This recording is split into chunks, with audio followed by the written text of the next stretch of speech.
about the psychology of early childhood education.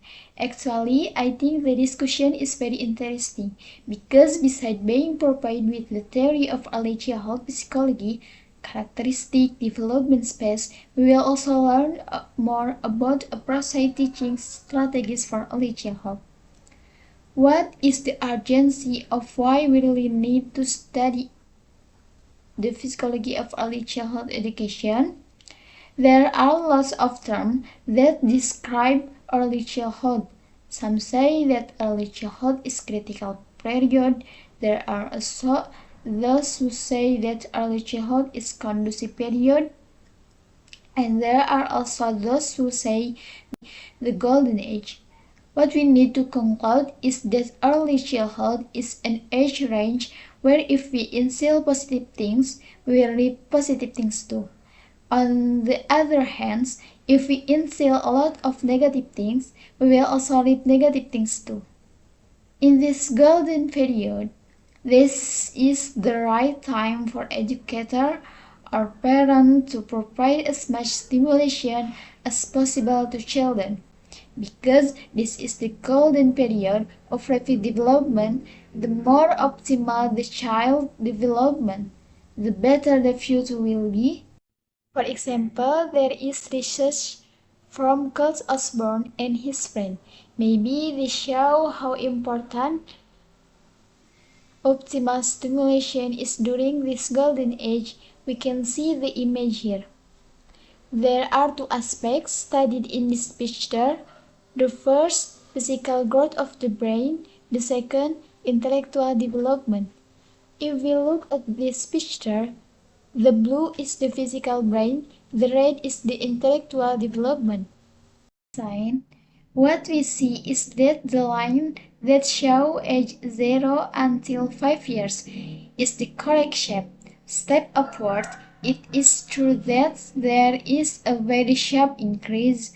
If we compare age 7, 8 and so on, up to 20 years, there is indeed an increase, but the increase is not that big, significant compared to age from 0 until 5 or 6 years.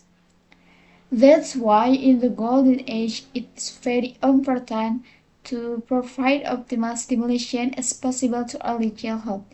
This statement does not mean that we then have such high targets. Yes, our children must understand everything, even when they are in the golden period of early childhood. We teach them anything so that in the kind of the child will experience stress, which will result in the child being depressed. It's not like that, but what we need to learn from the physiology of early childhood education, when we understand the concept of the golden age, we also need to understand what kind of teaching strategies are appropriate for early childhood, so they don't experience stress depression.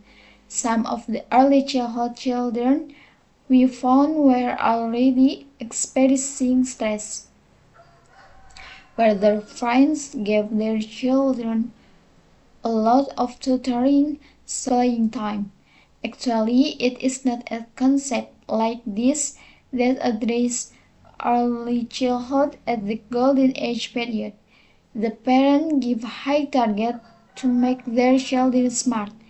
We need to understand that in aspect of child development there are physical, motoric, cognitive, emotional, moral, social. That development must be in line and in harmony, meaning that we have to encourage that at certain age this aspect of development developed as a whole, not as educator or parent.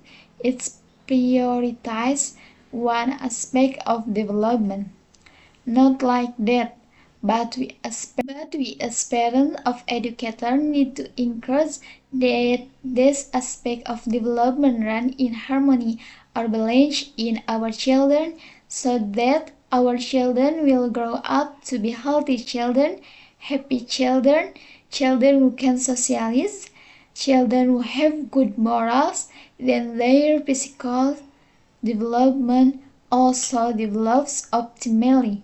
So, if formulate the definition of early childhood, it is a branch of educational psychology that studies various early childhood behavior, both averagely or visible or real, and covertly to be studied so that various systematic, logical, and planned effort can be given in order to prepare appropriate early stimulation intervention so that the child potential can be achieved, developing as expected. Thanks for watching and don't forget to subscribe, like, and comment.